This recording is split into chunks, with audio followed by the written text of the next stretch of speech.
सर्वांना नमस्कार. मी राजकिरण कोळी, गायक निवेदक समालोचक आपलं सर्वांचं आवाज कलाकारांचा ह्या यूट्यूब चॅनलवरती सहर्ष स्वागत करतोय. मित्र हो, आपल्या गव्हाण कोळीवाड्याची मानाची पालखी पहिल्यांदाच कारल्याला जाणार आहे. त्या पालखीमध्ये आईचा जो मुखवटा विराजमान होणार आहे, त्या मुखवट्याचा अभिषेक कारल्याला आज होणार होता. त्याचा हा विशेष ब्लॉग आपल्याला पाहायला मिळणार आहे. पहिल्यांदाच गावामध्ये ही मानाची पालखी जात असल्यामुळे आनंदमय वातावरण संपूर्ण गावामध्ये आहे आणि आईचा हा मोहक चेहरा पाहिल्यानंतर तर अगदी सर्वांनाच आता मात्र उत्सुकता लागली की कधी एकदा आपण पायी जातोय. तर आजचा हा विशेष ब्लॉग हा आईच्या मुखवट्याचा अभिषेक आणि गावातील मिरवणुकीचा सोहळा, सर्वांच्या मध्ये आनंदाचं वातावरण पाहायला मिळत होतं. आणि हो, आता मात्र सर्वांना एकच आस, एकच ध्यास लागली, ती म्हणजे कधी एकदाचं आम्ही पायी आईच्या दर्शनाला जातोय. पहाटे 3:30ला आम्ही बरोबर घर सोडलं, कारण 5 वाजता अभिषेक होता. पहाटेचं मंद असं वातावरण आणि बरोबर वेळेवरती आम्ही गडावरती पोचण्याचा प्रयत्न केला, कारण 5:05ला द्वार उघडणार होतं, त्याच्या अगोदर पोचायचं होतं. सर्व नमस्कार आणि शुभ सकाळ. बरोबर सकाळीचे 4:45 वाजले जाताना मी आलो आहे ते म्हणजेच एकविऱ्याला, विहरगावला. कारण आमच्या गव्हाणगावच्या मानाच्या पालखीचा जो आईमाऊलीचा मुकुट आहे, त्या मुकुटाचा पूजाभिषेक 5 वाजता आत्ता मंदिरामध्ये आहे. त्यामुळे आता आम्ही सर्वजण रेडी झालो आहे. आमचे काही सदस्य एक रात्र अगोदरच येऊन थांबले होते, कारण आईचा मुखवटा हा वेळेवरती आपल्याला अभिषेकासाठी पोचायचा होता.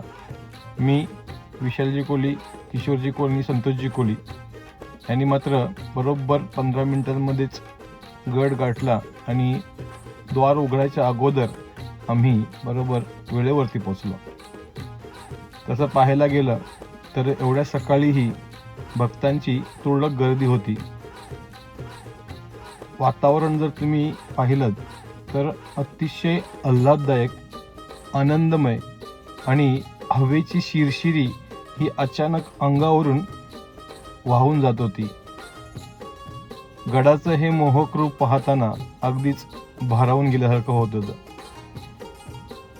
आजकाल आपण पाहतोय थंडी ही सर्वत्र पसरलेली आहे आणि अशा थंडीमध्ये ज्यावेळेला आपण उंचावरती जातो त्यावेळेला आपलं वातावरण हे विशेष खास असतं.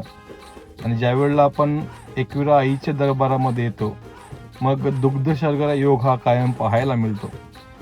एकतर आपलं आईबद्दल असणारं प्रेम, आपली आईबद्दलची ओढ आणि हे मंद धुंद करणारं वातावरण, आल्हाददायी, प्रसन्न, मंगलमय, भक्तिमय असं हे वातावरण. अशा या वातावरणामध्ये आम्ही बरोबर आईच्या दर्शनासाठी रांगेमध्ये उभे राहिलो. आमचे काही सदस्य अगोदरच रांगेमध्ये उभे होते आणि पाहिलं तर तुरळक गर्दी होती भक्तांची. आणि आम्ही पोचायला बरोबर तिथे लगेचच गेट उघडायला सुरुवात झाली आणि भाविकांची लगेचच ओढ आईच्या दर्शनासाठी सुरू झाली.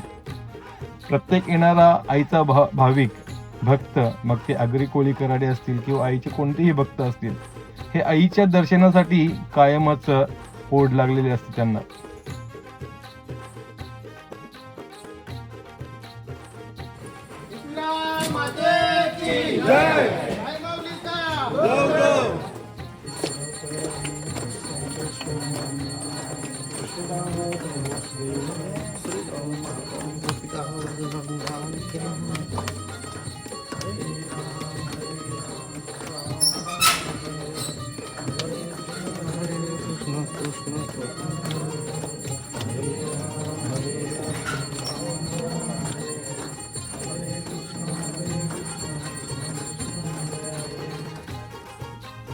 सकाळची 5 वाजताची प्रारंभिक आरती झाल्यानंतर आता मात्र आईच्या अंघोळीची आणि पूजेची तयारी सर्व पुजाऱ्यांनी केली.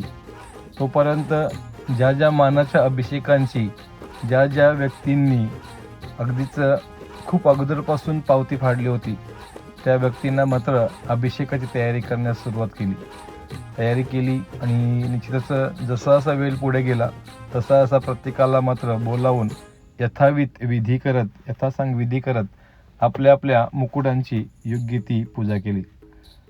तुम्ही पाहू शकता आमचा मानाच्या पालखीचा आईचा मुखवटा गाभाऱ्यामध्ये कशा पद्धतीने अगदीच प्रेमाने ठेवण्यात आला. आईच्या भेटीचा हा योग अगदीच ह्याची देही याची डोळा पाहताना आनंद अश्रू मात्र थांबत नव्हते. कारण आमच्या मानाच्या पालखीचा मुखवटा आईच्या पाषाण रूपाला भेटवताना मात्र अगदीच आईचं स्वरूप त्या मुखवट्यामध्ये अलौकिक आहे, आईचं सत्व त्या मुखवट्यामध्ये अलौकिक आहे अशी भावना मात्र निश्चितच मनाला जाणवत होती. हे चित्र गाभाऱ्यातील नसून CCTV फुटेजचा जो कॅमेरा बाहेर आहे त्या TV वरून रेकॉर्ड केलेला आहे. त्यामुळे कोणालाही असं वाटू नये की आतमध्ये रेकॉर्डिंग करू दिली, तर आतमध्ये रेकॉर्डिंग आम्हाला करू दिली नाही.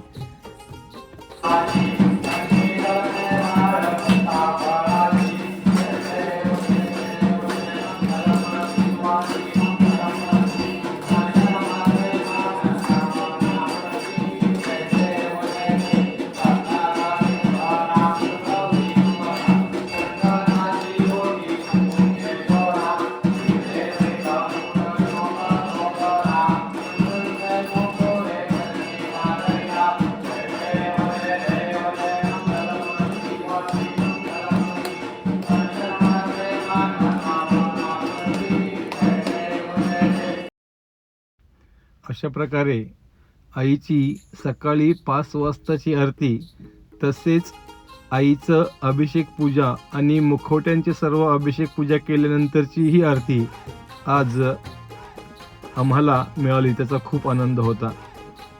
आमचा मुखवटा अगदीच यथासांग विधी करून अभिषेक करून आमच्याकडे देण्यात आला आणि निश्चितच आईचं हे रूप पहिल्यांदाच मात्र आम्हाला पाहायला मिळालं.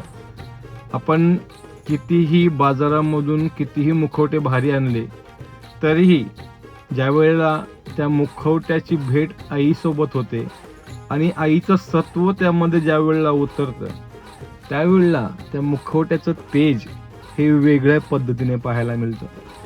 बघा, अतिशय मोहक असं हे रूप, अगदीच आईच्या भक्तांना प्रेमात पाडेल असं हे रूप. अतिशय सुंदर अशी पूजा करून आणि योग्य ती शोभा करून मात्र आम्ही लगेचच निघालो, ते म्हणजेच गव्हाण कोळीवाड्याकडे प्रस्थान करण्यासाठी. कारण आपल्याला हा मुखवटा रस्त्यात कुठेही ठेवायचा नव्हता, तर बरोबर तो वेळेच्या अगोदर आपल्याला गावी पोचवायचा होता. त्यामुळे जिथं जिथं मुखवटा ठेवला गेला तिथं तिथं पाटावरती किंवा मांडीवरतीच ठेवला गेला. एवढं सगळ्या गोष्टींची योग्य ती काळजी घेऊनच आमच्या पदयात्रे सेवाभावी संस्थेने मात्र या मुखवट्याचा यथासांग विधी केला. सर्व बांधवांना भेट घेतली. आईचे सेवेकरी असतील, बांधव असतील. मग सुरुवातीलाच पहिल्याच दिवशी आम्ही पाहिलं तर माहेरघरीही गेलो. ह्या ताईंची किती कठीण प्रदक्षिणा आहे पहा. पायी नाही तर गुडघ्यांवरती चालत ही ताई आली.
काय मग मित्र हो, कसा वाटला हा जल्लोष आणि कसा वाटला हा उत्साह गव्हाण कोळीवाड्यातला. आज हा मुखवटा मिरवणूक सोहळा जर असा भव्य दिव्य होत असेल तर मग पालखी सोहळा आणि पालखी मिरवणूक कशी असेल. आणि हा व्हिडिओ पाहून मात्र तुम्हा सर्वांना नक्कीच आता आतुरता लागली असेल की आपण कधी एकदा आईच्या भेटीला जातोय. तर हो, जास्तीत जास्त व्हिडिओ आईच्या भेटीचे पालखीचे बघायचे असतील तर आपल्या आवाज कलाकारांचा ह्या यूट्यूब चॅनलला लाईक करा, शेअर करा, सबस्क्राईब करायला विसरू नका. आणि हो, आईचे भक्त असाल तर एकदा सर्वांनी एकदा आवाज द्यायचा आहे. बोला एकविरा माते की, आई माऊलीचा उदो उदो. तर पुन्हा एकदा भेटूया आपण पालखी सोहळ्यासोबत 10 तारखेला. तोपर्यंत धन्यवाद.